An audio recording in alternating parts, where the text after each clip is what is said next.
潘，你怎么在这儿？严令使，好久不见。查案重地，怎么可以随意让不相关的人进来？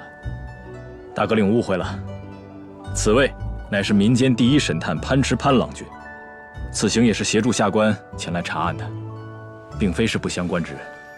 沈大哥领。果然，传闻都是真的，阿潘就是潘池。你也可以永远把那个阿潘就当成是那个阿潘。我也是碰巧遇到此事，受嫌犯妹夫所托前来调查。这嫌犯刚被抓的时候，身上可是一干二净，且没有任何凶器。我怀疑他极有可能是被冤枉的。卷宗里面写过，死者的弟弟并非习武之，弟弟行凶的概率很低。根据死者家中的情况，极有可能是仇杀。哥哥脾气不太好，经常因为占地问题和邻家发生争吵，还曾因为打架闹到了李正那里。做生意呢，也常常跟人不和，得罪了不少人，不排除凶手借此机会杀人，然后嫁祸于死者的弟弟。若是仇杀，那凶手跟死者应该有深仇大恨，光杀人也就罢了，还要把死者的头颅也带走，这是为什么？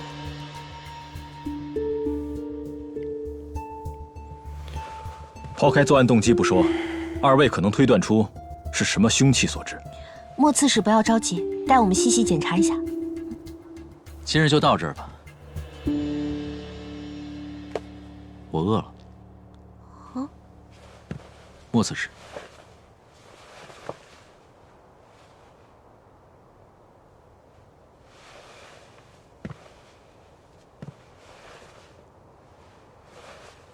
告辞。啊！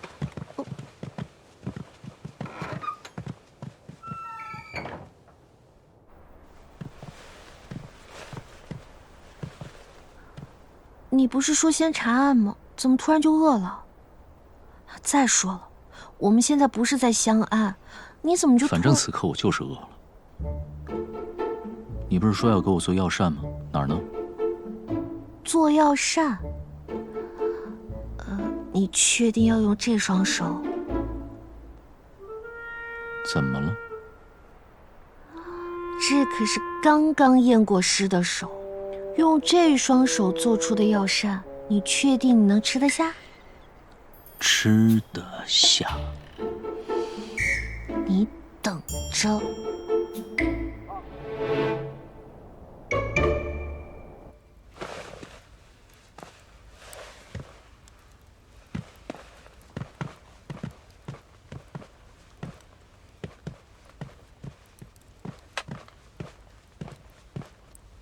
这还差不多，看他今日连个接风宴都不给准备，我还担心啊，这个小气的莫刺史会在客房上也苛待我们。景林，慎言。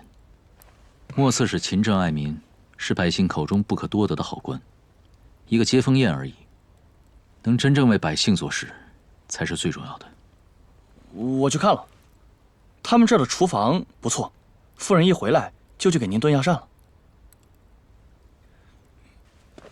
哎，帮我拿一下。小孩，怎么是你？你是？你姐姐呢？姐姐一回来，我就缠着她教我本领，她爽快答应，结果是把我领到厨房，教了一遍怎么煮药膳，她就急匆匆离开去见楚旧好友了，留下我守着锅2个时辰。楚旧好友？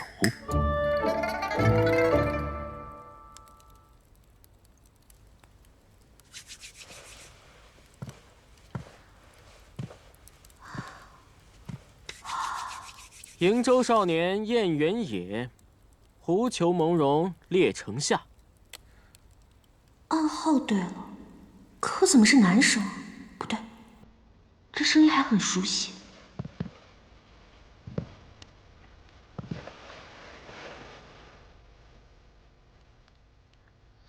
怎么是你？瀛州少年燕原野，狐裘蒙茸列城下。鲁酒千钟不醉人，狐儿10岁能骑马。在下小迟迟，幸会啊。六娘。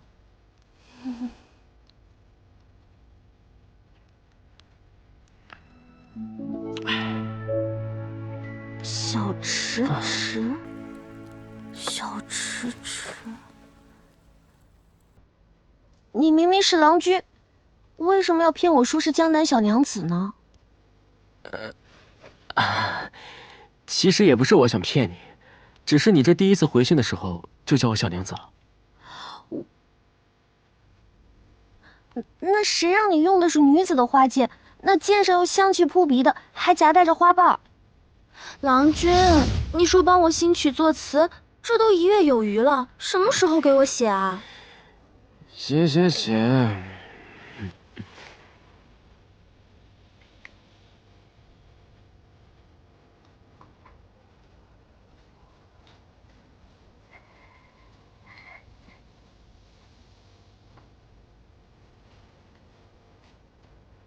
帮我将信送去刑部。多谢了。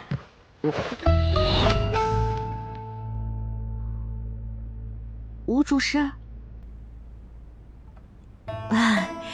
这是我们前些日子对外公告征集疑难案件线索后的来信，我已经按照地域都整理好了。最上面的这个是呢？认了。啊？本官的话听不懂吗？认了。要实在现在没事儿，插地去。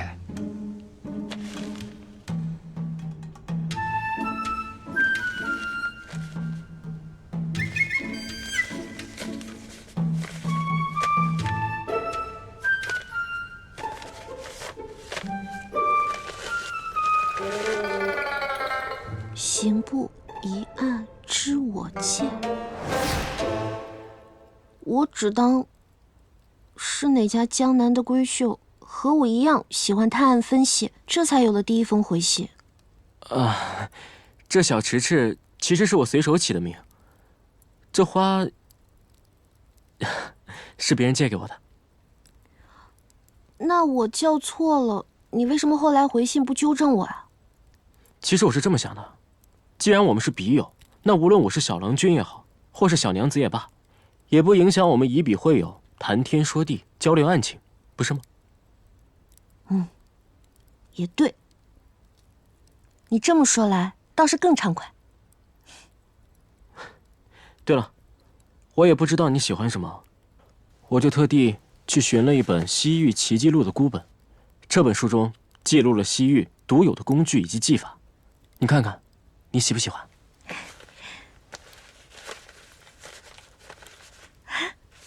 谢谢，我很喜欢。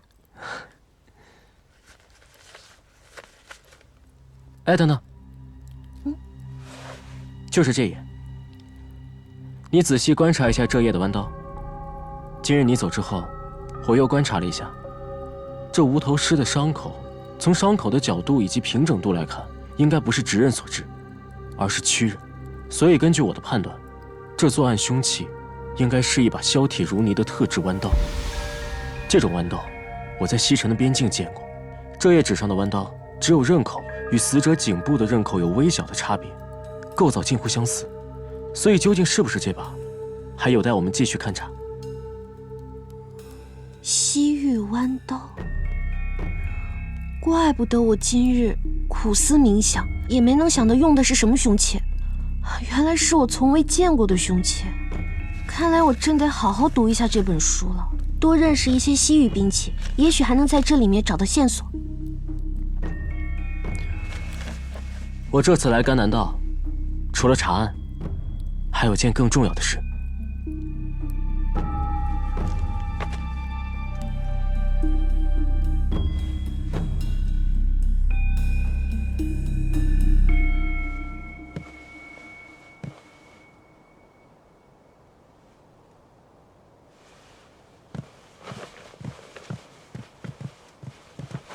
大哥领，莫刺史今日疲惫，早早就寝，不便相见。您也早些回去歇息吧。替我转告莫刺史，改日我再来长叙。小的明白。大哥领请。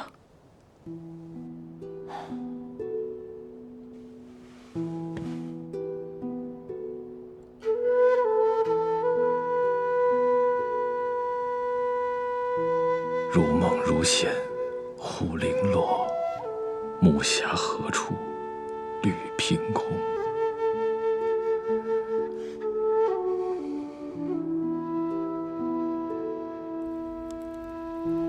所以，早在香安城出事之前，甘南道的人贩子手里就已经有了火鹅月。没错，火鹅门在甘南道渗透之深远，远超我们的想象。我这一路暗查过来，发现不少当地的民众偷偷信奉着火鹅门。从香安到瀛州，我总觉得火鹅门的背后有一双无形之手在布一个大局，而且这布局之人，定是个势力滔天之人。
不知不觉都已经聊了这么久了，夜深了，我该回去了。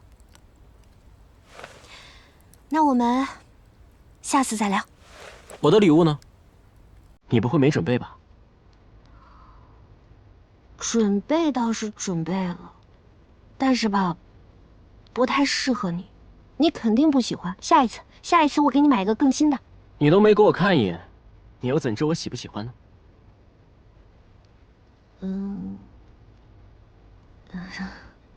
是你自己非要看呢。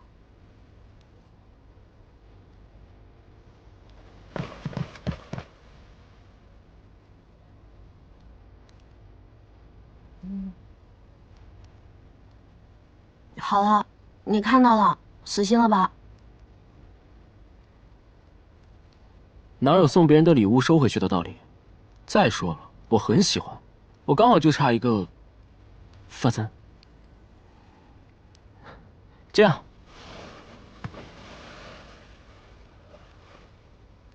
亲手帮我戴上吧。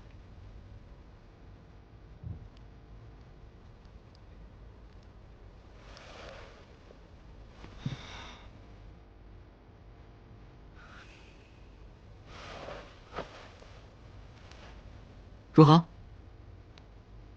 好看吗？蜡烛怎么突然灭了？难道……好看，挺好看的。时候不早了，我真的该走了。告辞啊。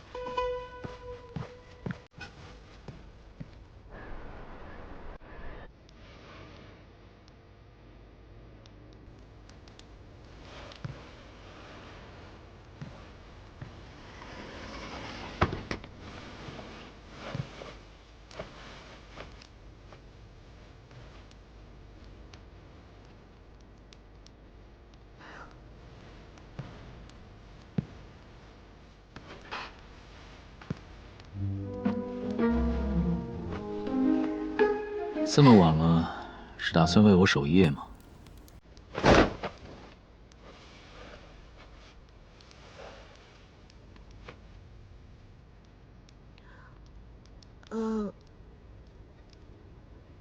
还愣着干嘛？快过来休息了。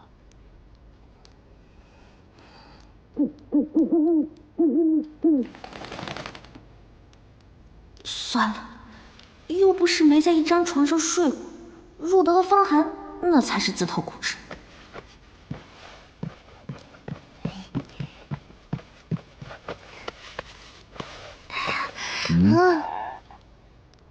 那个潘池，就这么合你胃口吗？什么合我胃口？哦，你说他啊？我跟他确实挺有默契的。你这是做事，你再这样，我就不客气了。不客气？哼，我倒是要看看，你要怎么个不客气法。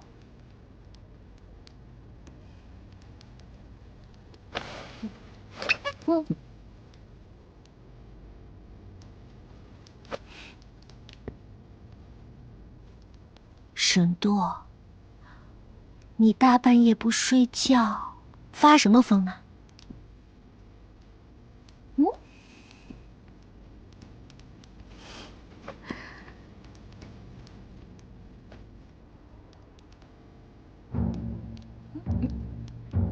有人击鼓申冤。堂下何人击鼓？又有何冤情？回大人的话，草民名叫杜福生，是一名药材商人。今日正是家中小女杜小婉与李弘发之子李子墨成亲之日，却不成想发生了怪事。小女在迎进门的时候还在，婚宴结束入房行合卺之礼的时候，却发现小女不见了。事发突然，又遍寻不见，我们这才来报官。大喜之日，宾客众多，这可不好查。你们可有宾客名单？有，在这里。呈上来。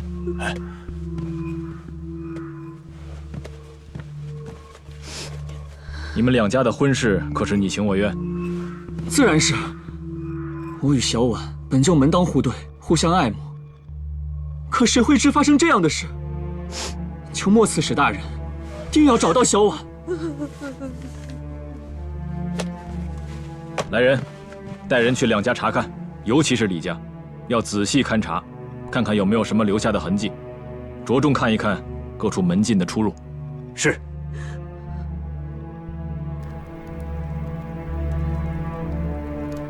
莫刺史，宾客名单已经核对过了，大部分人仍在，只有少数人不在。找到之后全都带回来。是。怎么了？大人，若是我们都出去找人了，这现场查案恐怕人手不够。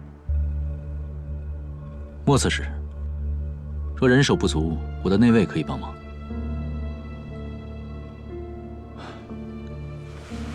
那就有劳沈大哥领了。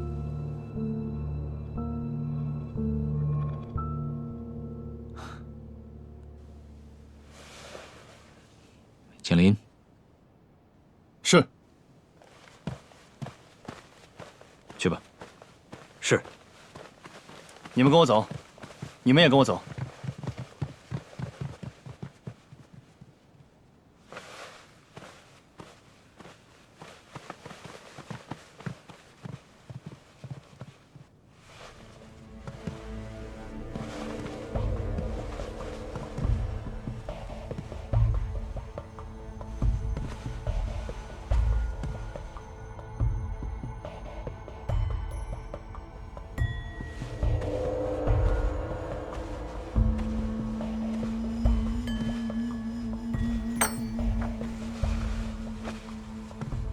李弘发家境富裕，新房必是精心布置过才是。屋内并没有打斗过的痕迹。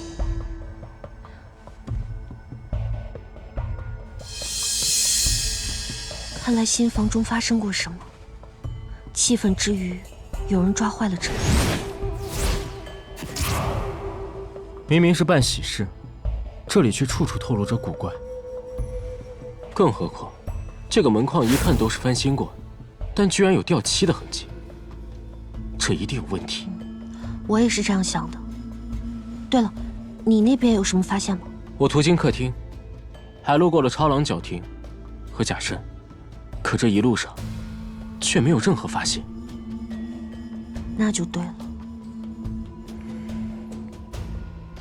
新娘不是自愿离开，而是被熟识之人劫持，从后窗带走的。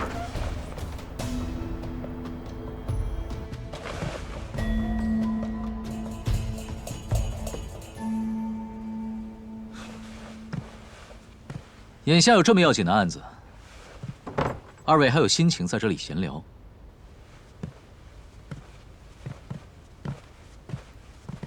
我和严令史在分析案情，何为贤良？再说，我们已经有了结论，新娘就是从这后窗被劫的。行了，现在该轮到某些人忙活了，赶紧吩咐下去寻人吧。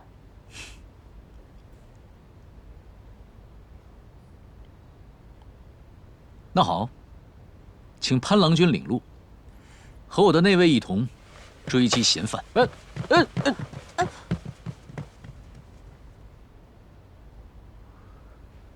你们为何半途离席？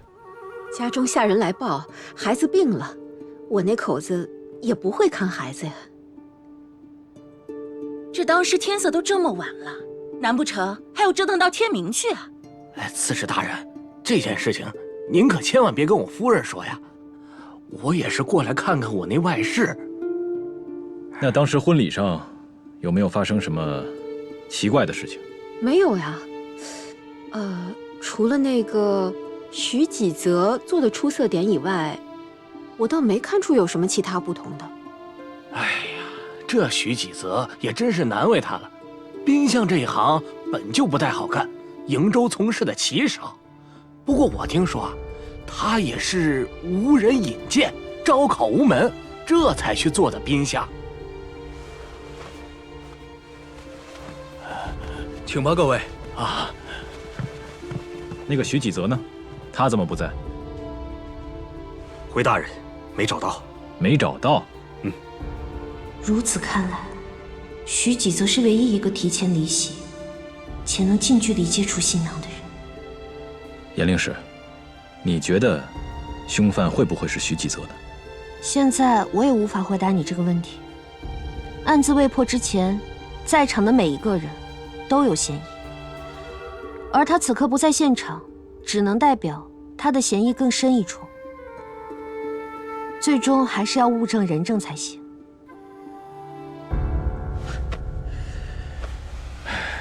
果然是沈大阁领的夫人，年纪虽轻，说话办事滴水不漏，自有一套规矩在。听莫刺史一言，是对我们家大阁领很了解。把他们都押回刺史府。是。走吧。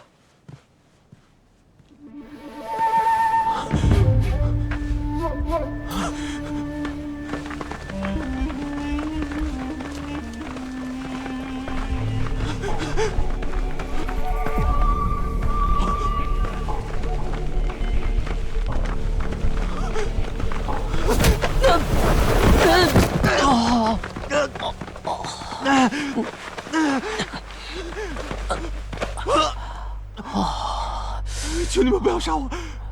别杀我！别杀我！你是何人？为何夜半在此惊慌逃窜？我叫徐几泽，别杀我！别杀我！那边死人了，那边。徐几泽，你是那个宾相，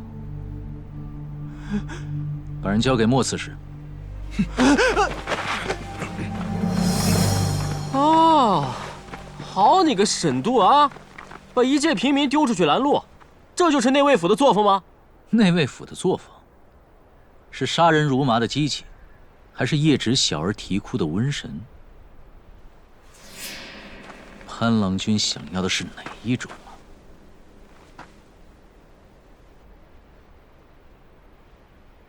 啊？沈大阁领贵有自知之明，潘某佩服，佩服。不过话都说到这儿了，不如就把话说开吧。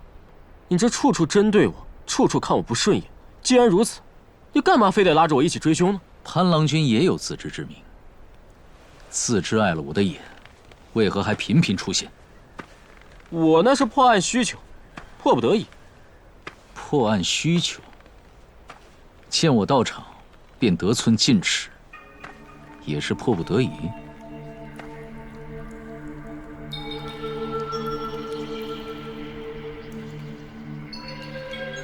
啊！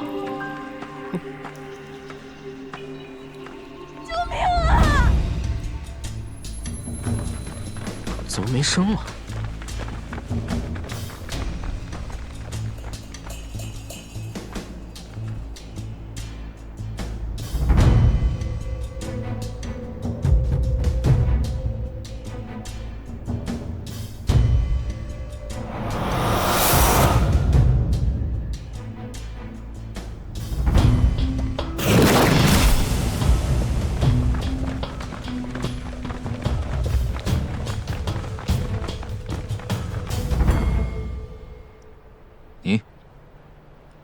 下去看看。凭什么让我下去？你一个堂堂大阁领在这里，底下什么情况谁知道？再说，我要下去被别人杀害了怎么办？你若是死了，我会替你收尸，为你建坟立冢，不会让你的魂魄飘荡在外，以免吓到别人。你这个人嘴怎么这么说不过多我是吧？下去。我先看看什么情况。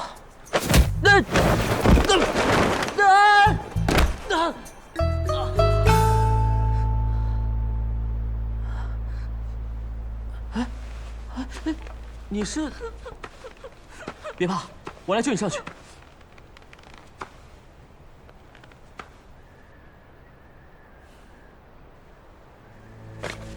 大哥领，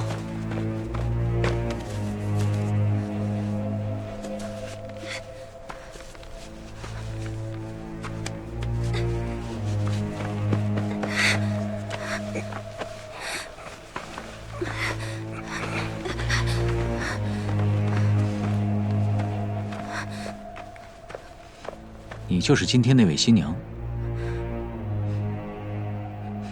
是，我就是杜小婉，大人救我呀，大人！下面还有一个人，还有一个。你还算你有良心，我自己爬上来了。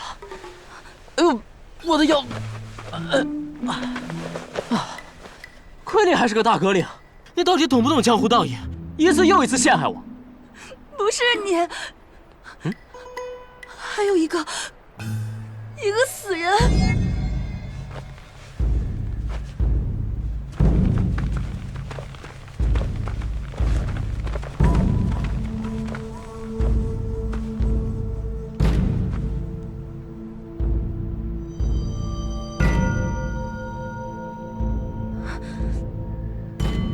你们几个去周围查探一下。景林，去看看下面还有没有异常。是。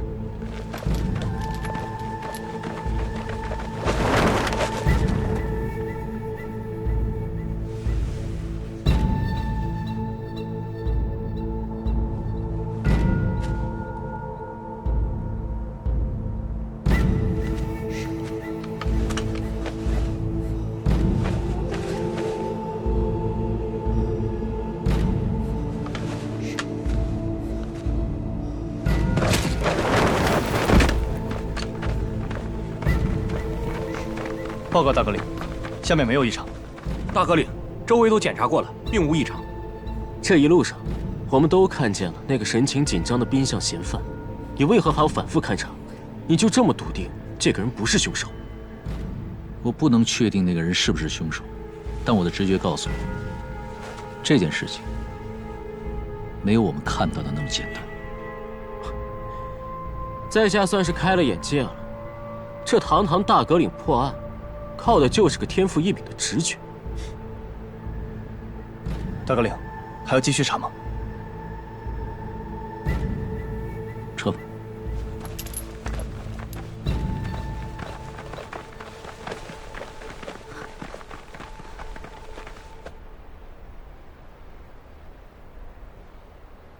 住手！住手！你这个小王子，住手！你说呀！住手！公堂之上不得放肆。徐继泽，本官问你，杜娘子失踪一案，可与你有关？冤枉啊，刺史大人！杜娘子被人掳走一事跟我没有关系，我只是想去营救。那你可有人证物证证明这一点？大人，当时事发突然，我也是着急去救人，并没有人看到这一切，但我所言句句属实，还请大人明鉴。那就是没有人证物证了。夫人，大阁领回来了。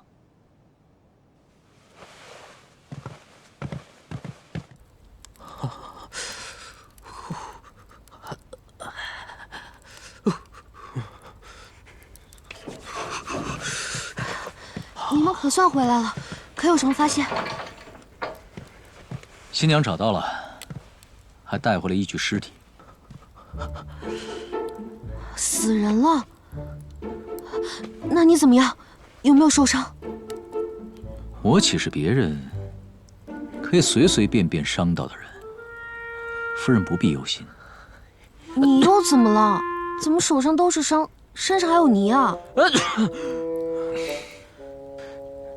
这就该问你那聪明的夫君了。这一路上脏活累活我一个人干，最后功劳一个人全落了啊！哎，无论如何，你们能够平安归来就是好事。哦，对了，那个新娘子你们是怎么带回来的？快把细节给我讲讲。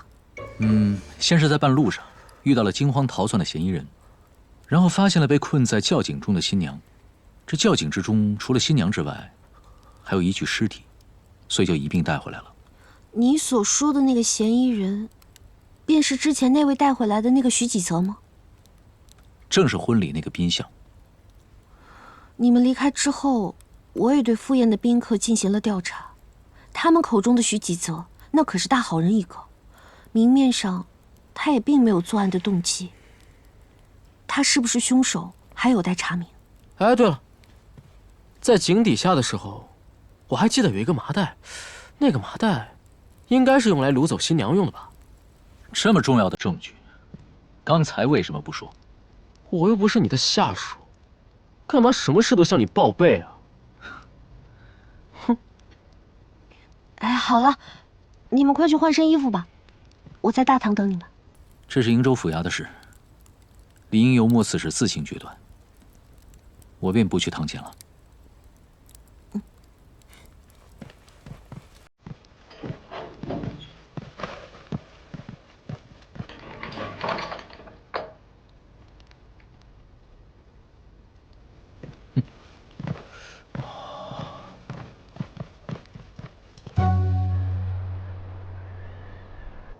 大人无凭无据就将我抓来，草民冤枉啊！我是为了救杜娘子才以身犯险的。刚才错过了一些，我现在也毫无头绪。他也被受到伤害，只是崴了脚。刺史大人，是不是该对我换一种态度啊？此人还真是会给自己戴高帽，证据没上之前，把自己撇得一干二净，还要当堂求礼待。我还真是第一次看到如此嚣张的人。树若无皮，必死无疑；人不要脸，天下无敌。你这是不见棺材不落泪啊！莫刺史，潘某有新的政务要查。徐几泽，这个东西，你看着眼不眼熟？此物与我无关，定是凶手的东西，都是那个死者害的杜娘子。我就是来救人的，你们不要冤枉无辜啊！那你把你所看到的细细说来。我当时就是上了个茅房，出来的时候就看到贼人将杜娘子掳走了。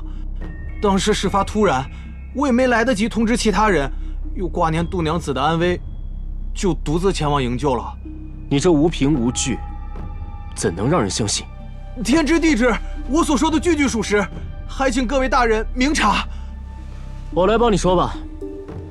你和死者就是同伙，你们一起将杜娘子掳走，然后因为不和，你将同伙杀害。为了掩盖事实，将自己装成一个好人，把所有的责任跟自己撇得一干二净。刺史大人，冤枉啊！我真的没有杀人，我跟死者根本不认识，我为什么会杀了他呢？人在说谎的时候会不断眨眼，还伴有拱鼻子的动作。而刚才他说他没有杀人的时候，神情却异常坚定，可见他不是说谎。你和死者既然不认识，你是怎么看到他被害的？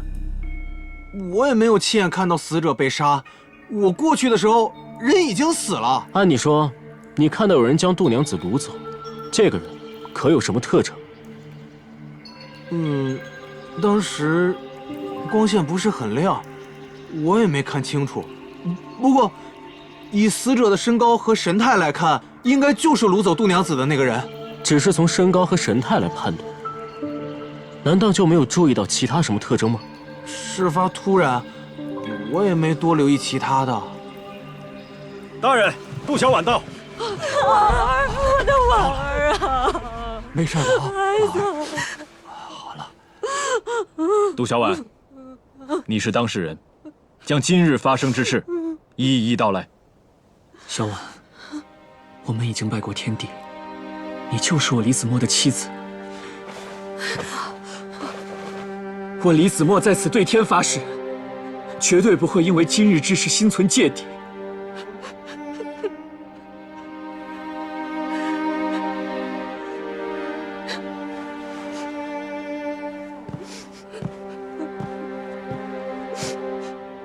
杜娘子，我知道女子都注重声誉，让你无法开口。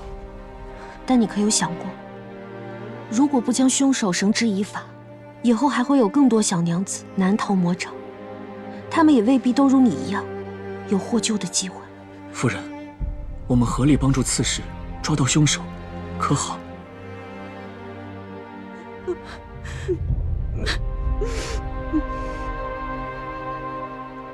醒过天地里之后，我在新房见到了冰相，但后来却不知怎么的突然晕了过去。醒过来时，就已经在麻袋里，并未看到是谁将我掳走。我当时害怕极了，又喊不出声来，只知道自己被套在麻袋里，被人扛在肩上奔跑。过了很久很久，我才被人放下。后来又来了一个人。那你可有听到他们都说了些什么？我原以为那个人是来救我的，却没想到他们两个人竟是同伙。他们在一起商量着要如何分享我，那言语实在是难以入耳，我实在是说不出口。各位大人，我夫人受了这样的侮辱，还请各位大人一定要严惩凶手。李郎君放心，我们定不会让凶手逍遥法外。后来也不知怎么了，他们二人争吵了起来。我搞错了，把他放了吧。你开什么玩笑？木已成舟，你不干也得干。我去那边看看。过了一会儿，像是听到后面有人追来，他们便把我丢弃在废墟的窖井里。还没等盖好窖井的盖子，我便听到一声尖叫，然后就是扑通一声，好像是有人吊在了我的身边。麻袋松了，我便爬了出来。救命啊！我听到有人前来，但我害怕是之前逃跑的同伙，我便不再呼喊，一直到有人从井口跳下来将我救出。你既然听过二人说话，可否通过声音判断，那个人是不是徐继泽？情况危急，我害怕极了，我怕得脑子嗡嗡响，听不出是谁的声音了。杜娘子已经说得很明白了，她在晕倒最后的时刻，看到的就是徐继泽。不管你是不是杀人凶手，这个案子也定与你脱不了干系。我，徐继泽，你给我滚蛋啊！你畜生！肃静！公堂之上不得放肆。夫人，大哥领不便前来，派我将此案证物呈送堂前。有证物，还有后手，怎么不早点禀告？我又不是你的下属，何须事事与你禀告？哼，不愧是他的下属，真小心眼。徐继泽，事到如今，你还有何话可说？大人，我真的冤枉。新婚之日，新娘往往整日未食，昏睡过去是经常发生的事。一看到新娘精神不振，我为了避嫌，立马就退出了房门。而后，贼人将新娘掳走，我才追了出去。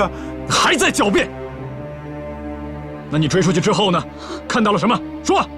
我也不知道我追了多远，然后我就看到一个提刀的黑影，掳走杜娘子的人就倒在了旁边。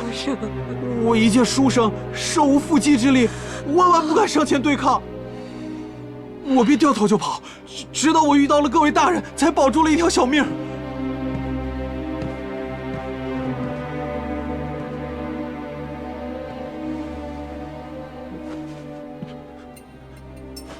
大人，这是做什么？男女授受不亲。许郎君这身衣服的绣样还真是精妙呢。这领口处的桃花样，不知道是哪家小娘子给你绣上的呢？大人说笑了，只是徐某喜欢桃花，便订了桃花绣样的成衣。原来如此，怪不得这么熟悉。原来这绣样是我在成衣铺里看到过的，这确实是今年时兴的样式。如果我没有记错的话，这套成衣还有一件外衫，许郎君怎么不穿呢？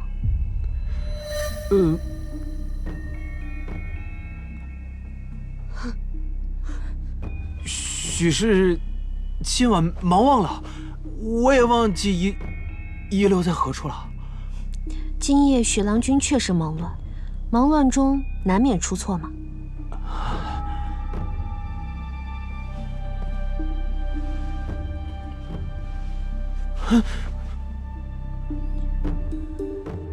那这粉末又是什么？如果我没有闻错的话，这应该就是传说中的曼陀罗香。我从没听说过什么曼陀罗香，我也不知道为什么会在我身上。大人明察呀！度娘子被掳走一事真的跟我没有关系。没有关系啊！请那位。徐几泽，这件衣服是我们在路上找到的，是你的吗？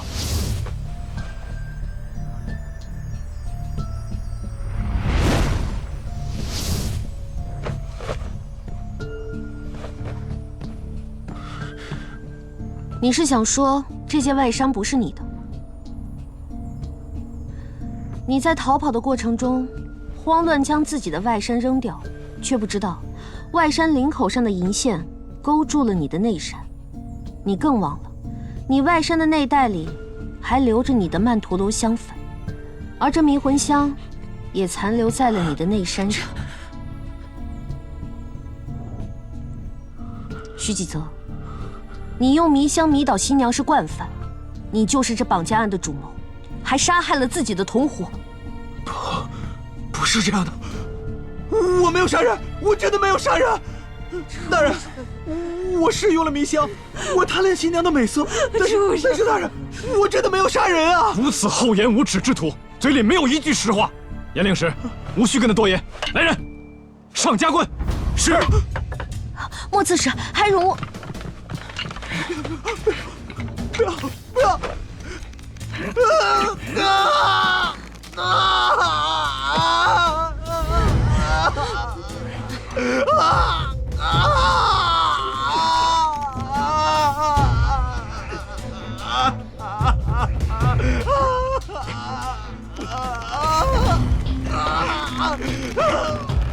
大人，我全招！那就将你今晚所犯之事一五一十如实招来。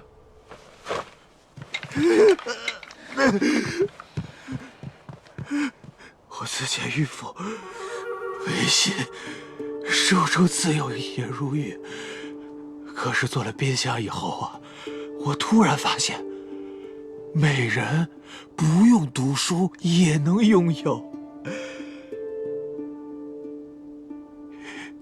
一点点迷香，那高庭大院里的新娘就全能成为我的颜如玉。因为这些隐晦之词无法言语，所以我多半都能得手，也无人出去言说。那你此次为何把目标定在度娘子的身上？徐某没有什么爱好，就是喜欢美人。度娘子的美名我早有耳闻，我怎么会放过这种与瀛州大美人共处的机会呢？你的同伙，也就是死者，他姓甚名谁？与你有什么渊源？他就是个混混，我只知道他叫二赖皮，无父无母，打家劫舍，还进过监牢。早在黑衣人来之前，你们就已经在争吵了，在吵些什么？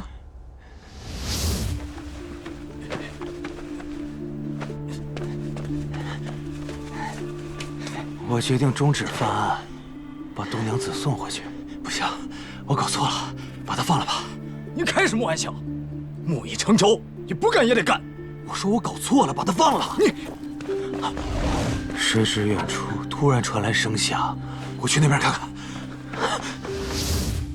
我怀疑是有人跟踪，便停止了争吵。二赖皮呢，负责给度娘子放在窖井里，我负责去周边查看，什么也没有。可能是只野猫吧。二赖皮，没看到什么，只是树丛里有只野猫，许是野猫发出的声响。我都吓懵了，我怕凶手回来把我也杀了，所以我就逃跑了。徐纪泽，你所说的杀人真凶，除了你之外，还有其他的人证吗？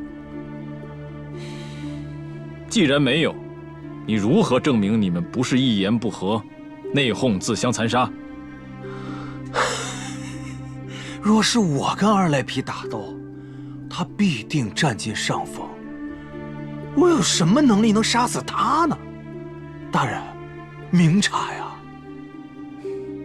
二赖皮之死，本官自会明察，之后再做定夺。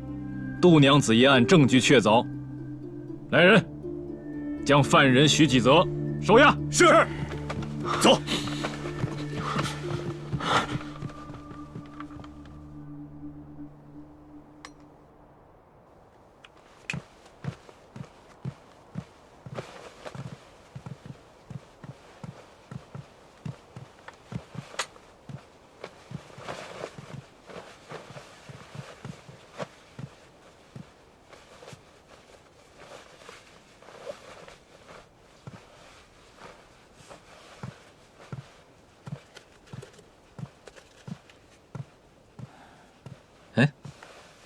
怎么，折腾一晚上还不休息啊？天不怕地不怕的严令史，就这么怕与为夫同床？我倒是想休息，可这一躺下，满脑子都是案子。案子破的倒是顺利，但总觉得有好多隐情。顺利吗？追凶追到半夜，他认罪又花了许久，最后是要用刑才肯全盘托出。我指的不单是劫持新娘案，就算此案结了，可劫匪二赖皮死了，案子上又多了新的命案。二赖皮是打家劫舍之徒，在瀛州城内肯定有不少私仇。是怎样的私仇要如此故弄玄虚？杀了人之后还要把他的眼睛给取了？凶手的出现是巧合，还是早就铺演好的？一时半会儿想不明白的，先休息。说了我睡不着了。二赖皮的亲朋好友里，看上去最有可能的是……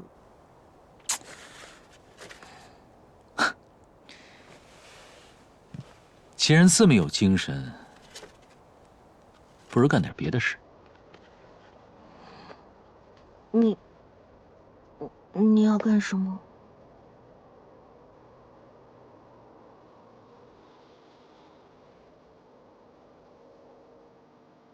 自然是干一些夫妻之间该干的事了。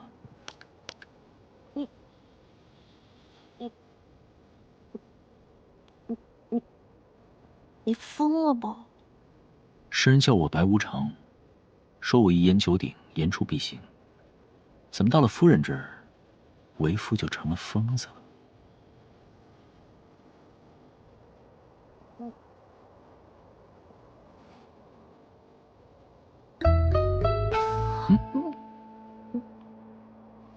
你给我吃了什么？甜睡丸，能助人快速入眠。夫人一会儿做个好梦吧。大哥领，大哥领，香安来信。什么信这么着急？夫人刚要休息，还没让你进来呢。大哥领恕罪，只是大哥领吩咐过，此人来信要速报。香安急信，是谁寄来的？徐内司。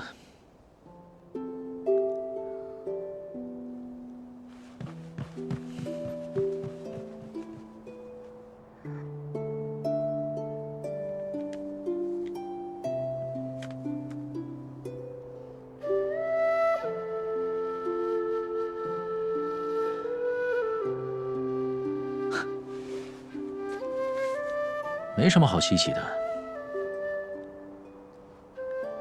不然夫人先看。别，你们的情信我不想看，我困了，要睡了。我与徐内司之间并无男女之情，况且本阁领在意之人另有其人。言行。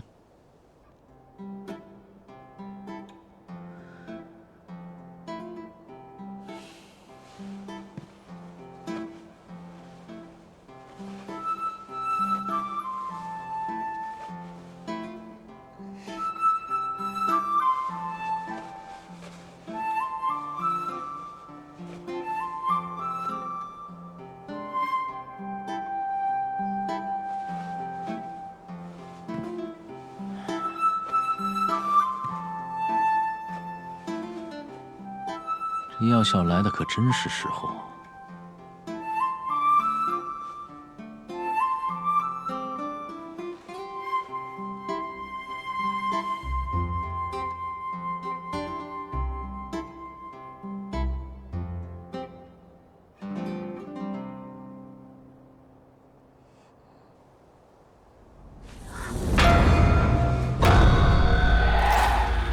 我们是半面鬼。你何时找到我的头？把你的头给我吧！谁在那儿？是谁？你给我出来！眼睛，我的眼睛！不要！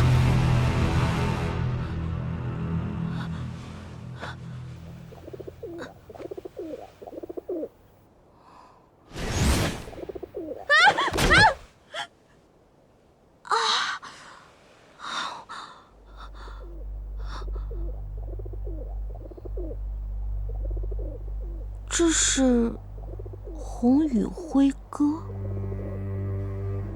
红羽辉歌飞至，说明这瀛州城内定时也有太皇太后的探子不便露面。用这辉歌提醒我，该回报皇城了。姐姐，姐姐，这辉歌是你带来的？你就是？不是啊。我是看着红羽辉歌进了姐姐的院子，徘徊不肯走。哎，姐姐，你知道那个传说吗？如果红羽辉歌在你家安家，那就代表你要交好运了，必须留下来。所以我就赶紧去大街上给姐姐买了个鸟笼。这样啊？那你来就是给我送鸟笼的？哦，还有一事，药材单上的鹿茸用完了，可甘南道地区药材匮乏，我去了城内最大的医馆广春堂。都说没见过鹿茸这种稀缺货，他们只有肉苁蓉，可能得从别的地方调了。有肉苁蓉，这个药效虽然欠些，但也能替代着用。掌柜的说最后一点卖给我，我还没要呢。你带我去，我们这就去买。好。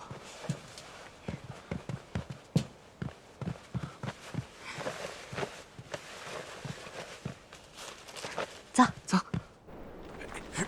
慢点，慢点。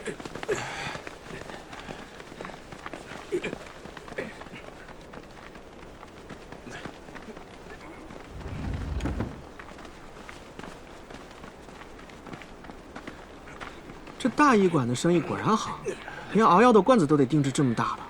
应该不是熬药的，倒像是储存药材的。对了，野云，之前让你注意刺史府有没有可疑人物出入，你可有发现？姐姐交代的事情，我齐野云肯定放在心上。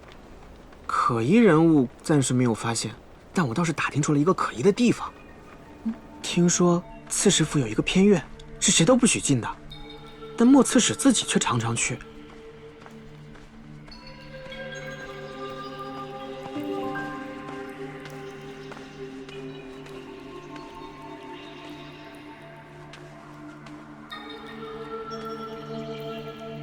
瀛州这边塞苦寒之地，竟有如此盛放的牡丹，粉色牡丹。大哥领，这边请。好。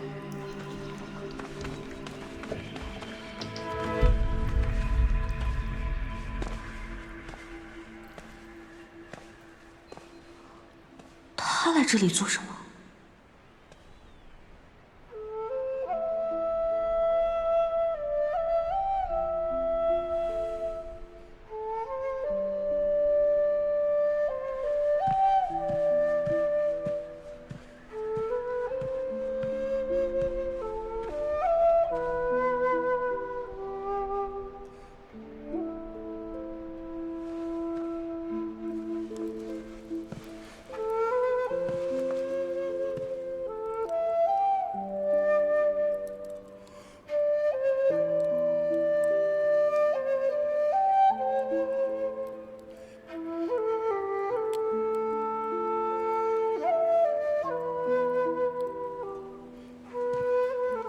瀛州地处北寒，冬日时常有雪，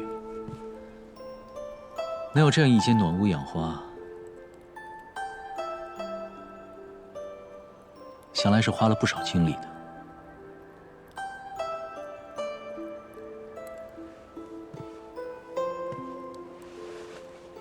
师兄，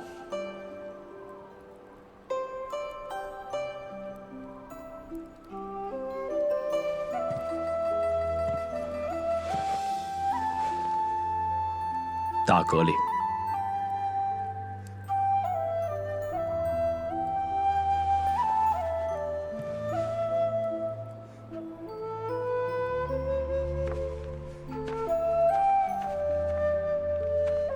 师兄一定要与我这么生分吗？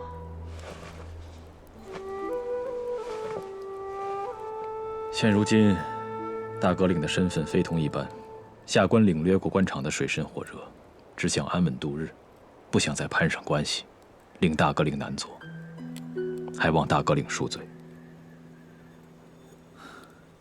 在众人前，你不想与我有所关联，这我可以理解，但现在只有你我二人。师兄要拒阿杜于千里之外吗？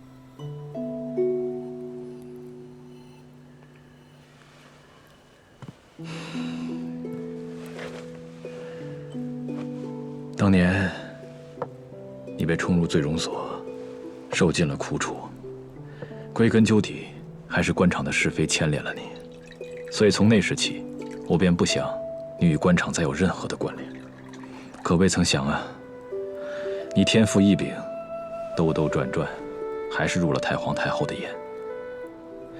现如今你是大革领，下官便只能是下官。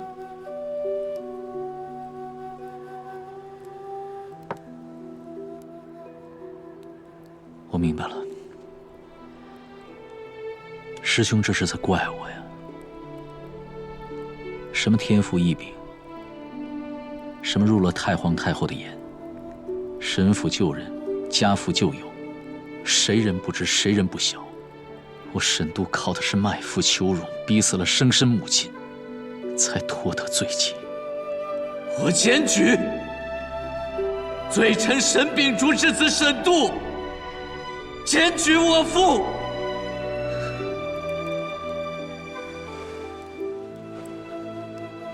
如此畜生行径，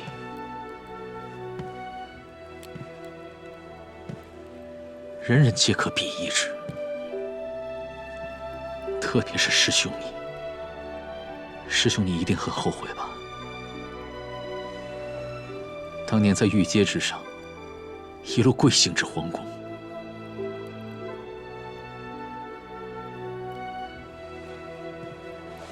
替我沈家上书求情。圣上，沈侍郎冤枉！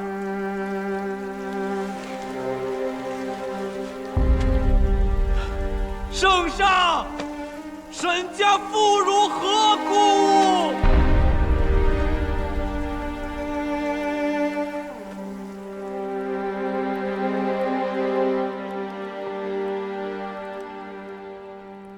先帝念在师兄忠心，才免去了我和母亲的死刑，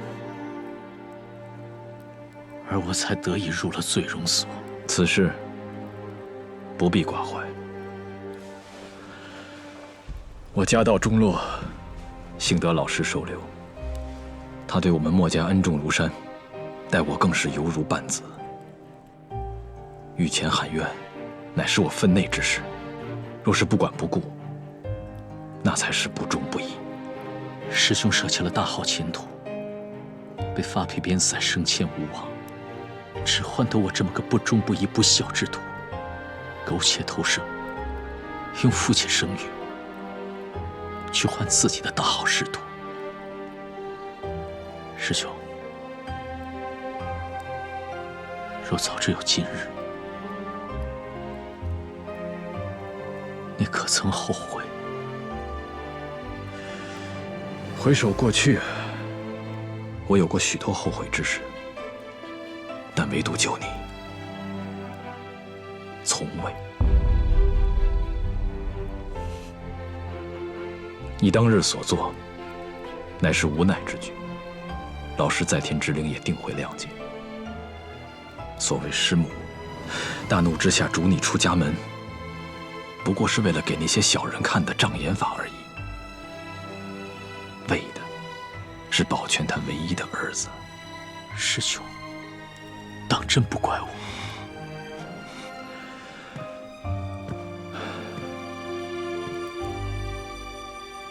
你认得这花吗？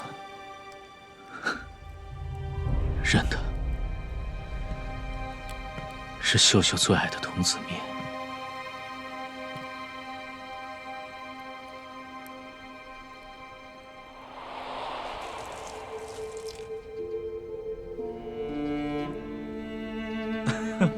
去哪儿啊？快点，快点！你看，还是阿杜哥哥厉害，是他帮我种出了童子面。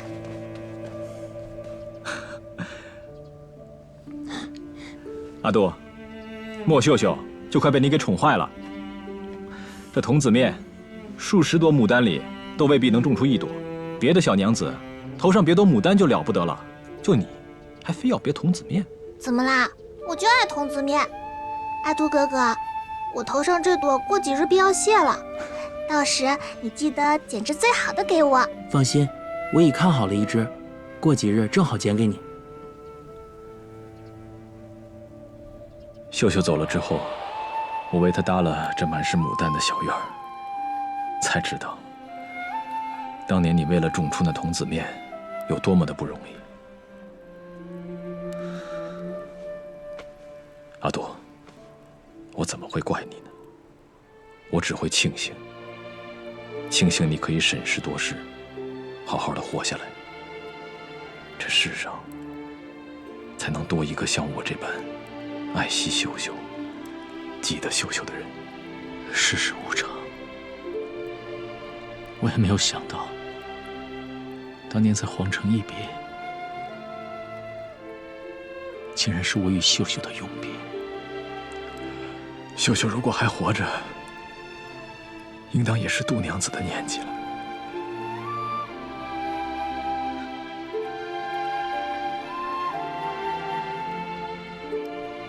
师兄，有件事我一直不敢问。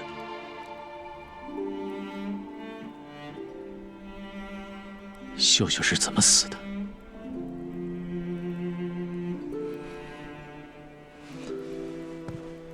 是我没有照顾好的，水土不服，病逝。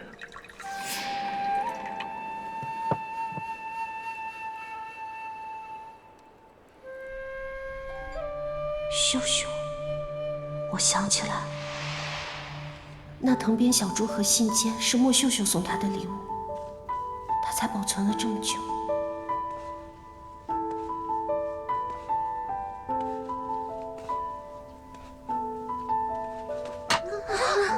莫秀秀，你这写的是什么？夫子，你吓到他们了。无事无事，大家继续练字。看来这些孩子还没有走出被绑架的阴影啊！哎，阿朵，你去找一些蒲草来。好。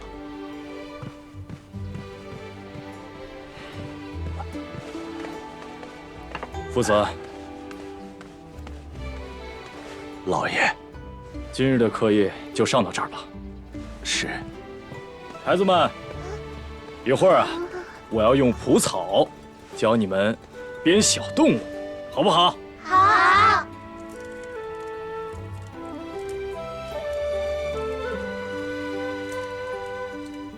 沈哥哥，你看我这么编对不对？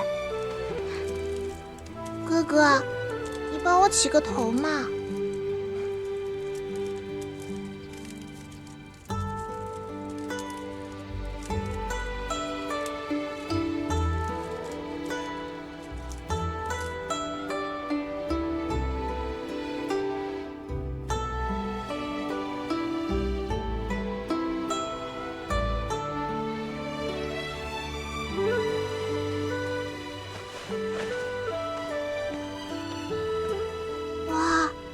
好厉害！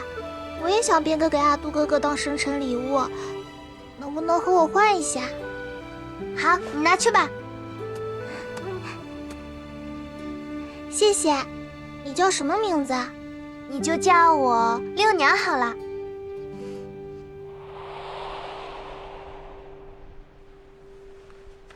因为这是莫秀秀送给他的礼物，他才保存了这么久。原来他钟情的人是莫秀秀。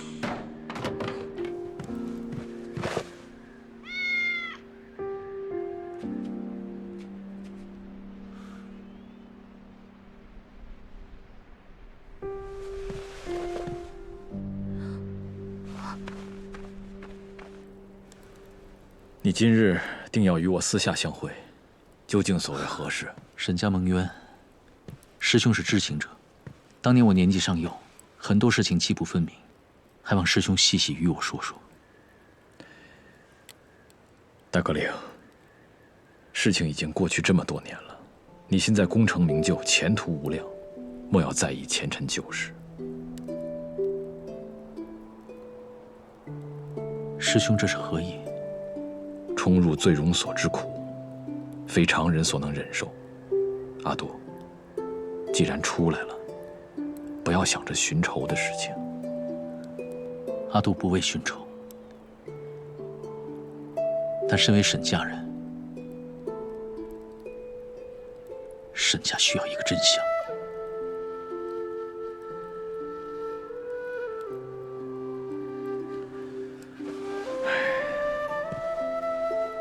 你现在深得太皇太后的信任，只要安稳度日，前程不可限量。你当真有勇气放弃现在所拥有的一切吗？如果要彻查旧案，必定要推翻现在所拥有的一切，你觉得值得吗？古往今来，能够翻查旧案的人都是没有软肋的。现下你已成家，你当真可以不管不顾，破釜沉舟，只为自己一人？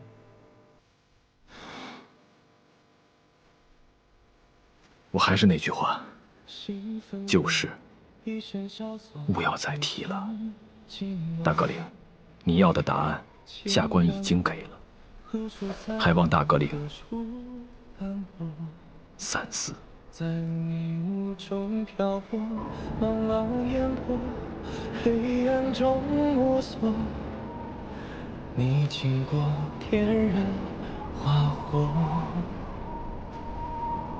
为救护，敢多沉默，敢做修罗。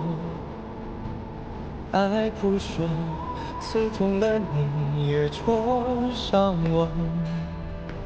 这沿途花开落，大雨滂沱，灯火会交错，你就是我的下落。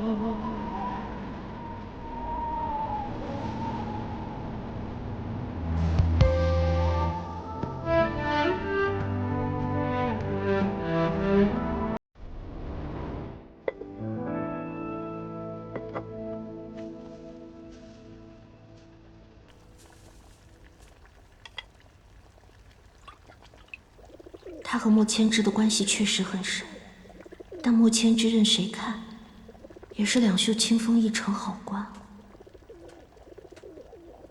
鸽子啊鸽子，我该如何向太皇太后汇报啊？师傅姐姐，师傅什么姐姐？为师怎么教了你？你进门要守点规矩。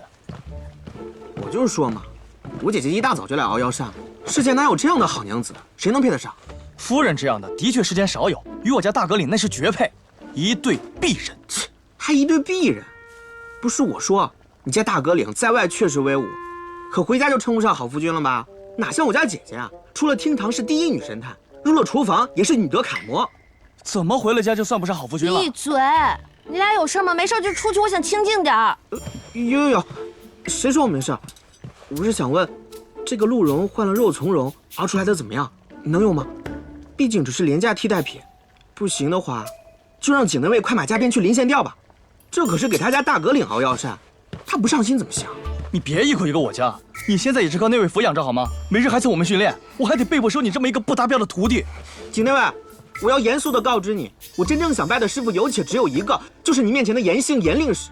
只是他暂时不收我，我才勉为其难让你过了当师傅的瘾。你好好说话，什么叫让我勉为其难过一个他师傅的瘾？是你没有好好说话。你以为我愿意收你这个徒弟吗？你以为我愿意拜你为师吗？你以为我想当师傅吗？姐姐，你别推我！你给我说清楚了。替代品，背井离乡，在遇故人，孤男寡女，一时一情。可能我所感受到的暧昧旖旎，都是因为被当成了秀秀的替代品。颜六娘，你还有闲情想这个吗？六娘，你是说莫刺史答应了将劫持新娘案与无头尸案并案处理？也不是完全答应，但他同意仵作在初步查验之后，我可将两具尸身一起对比探查，至少是有并案的可能。要不要一起去验个尸？好，这就去。姐姐，我帮你取工具箱。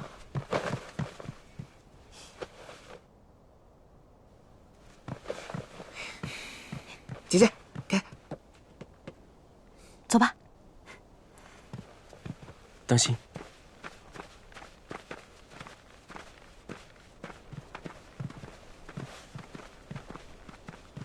姐姐好像和他很有话聊。夫人只是嫌你丑，嫌你丑，你更丑。你真丑。哼，小孩儿。唉，不对，不能让他们太有话聊。哎，你干嘛去啊？切，小孩儿。你对凶手的特征有何想法？无甚想法，但整个瀛州城都传开了，每个人都言之凿凿道，说这凶手就是甘南道广为流传的半面鬼。说这半面鬼每次只吃人身上的一个部位，这倒是跟前面两个案子对上。民间多有鬼魅传言，普通百姓信也就算了，你堂堂第一神探也信鬼神？我不信鬼神之说，我只是敬畏传言。无论这传言从何而起，能在全城传开，定有它的道理，或是有高人藏身其中，或是当地局势的映照。这个传言，你还记得是怎么说的吗？半面鬼趁人昏迷之后作案，被害者醒来之后才发现自己缺胳膊少腿。对，这就是为何所有半面鬼食人案查不下去的原因。第一，没有危害生命；第二，人人敬畏鬼神，受害者心生恐惧又不敢配合，最后只能不了了之。还有，这两具尸体都是活着被人砍头或者挖眼，且被害人最终死亡的。要么这凶手不是之前的半面鬼，要么凶手模仿半面鬼没有到位。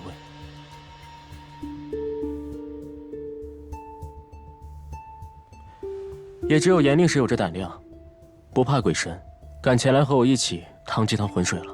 杀人凶手有什么好敬畏的？管他是人是鬼，杀人就该付出代价，哪怕是恶鬼，也该由我们代替阎王来审判。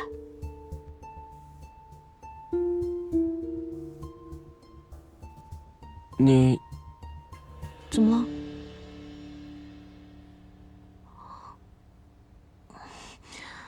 尸体上有磕碰伤，应该是掉入窖井造成的外伤，无内伤。死亡原因是震碎心脏瞬间死亡，尸身有紫胀，还有腐败痕迹。心脏震碎加速了尸体腐烂的速度，他的肚腹里面如今应该是一滩烂泥了。这次的伤口痕迹跟无头尸上的截然不同，更加果断利落。可有什么发现？我一时也想不起来这是什么利器，但绝对不是我们之前见到的那种西域弯刀，倒像是特制而成。你是说那种专门剜眼睛的武器？大概是这种吧，但我也不确定世上究竟有没有此物。指虎，真有此物？这是专门佩戴在手指上的武器，锋利程度不亚于刀剑。只是这种武器太过阴损，平时只有修习邪术之人才会用。这种东西用在一个小混混身上，这一点值得我们深思。如此看来，此案跟无头尸案没有直接关联，但凶手杀了人，又取走了人家的眼睛，到底有什么用处，我也不得而知。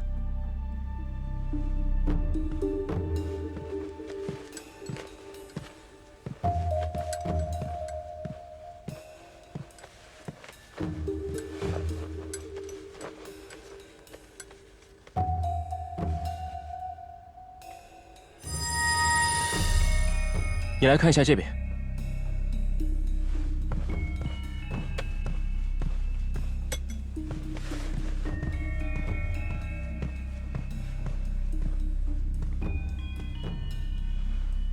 确实有些不对劲，这皮肤表层之上有些若隐若现的蓝色痕迹。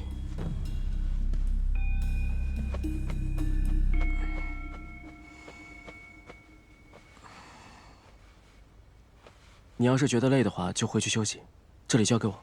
哦，我没事，我就是昨晚没有休息好，精神有些不集中。你们昨天晚上，你今日到底怎么了？是不是打架了？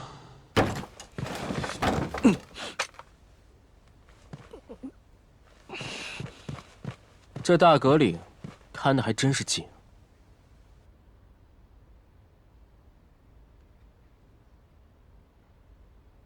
乍看是个寻常的小娘子，而每逢查案，就能将所有恐怖不适的气味画面抛诸脑后，全身心投入其中。颜六娘真乃奇女子。潘郎君，在这臭味弥漫的停尸房，你还能走神，在下可真是佩服。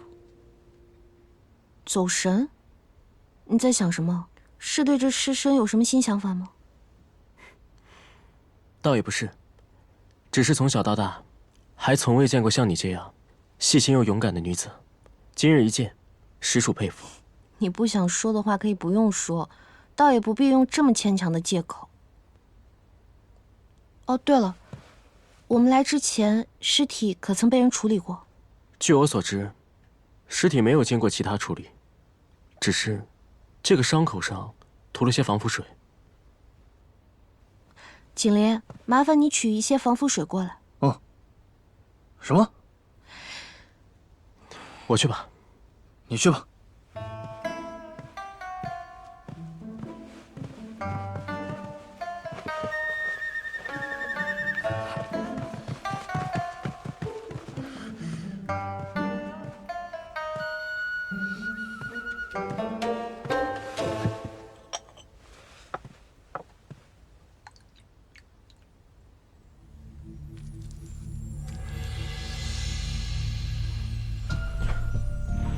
这是什么？诸生相，飞蛾扑火，竟不知身为蜉蝣，朝生暮死不入轮回。飞蛾烈火不死，轮回重生。又是火蛾们。凶不似凶，人不似人，不敬火蛾，祸从天降。这见鬼了！不是见鬼了。是有奸人在捣鬼。你怎知要用防腐水？我之前听我师父提起过，西域寄送密信，写信人会以米汤写字在羊皮纸上，待干透之后，字迹便会消散于无形。收信人收到之后，会再用防腐水涂于羊皮纸上，字迹便会泛蓝，重新显现在羊皮纸上。刚刚我看过了，这个断头处的皮肤也有蓝色痕迹，我便试了一下。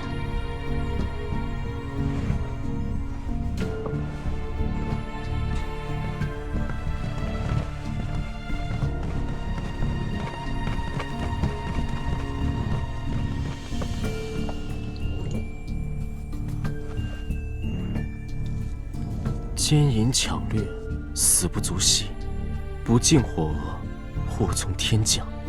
仵作为了保存尸体，都会用防腐水来浸润断口伤口，特意用接触防腐水就会显色的米汤来写字。这就意味着，从一开始，对方就没想过让这字迹保密。甚至可以说是，对方是故意想让我们亲眼看到。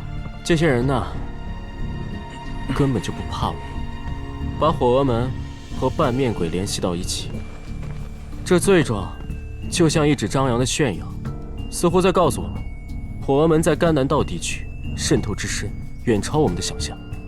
我们在探案之中，我们的一举一动都在他们的监视之中。不敬火峨，祸从天降。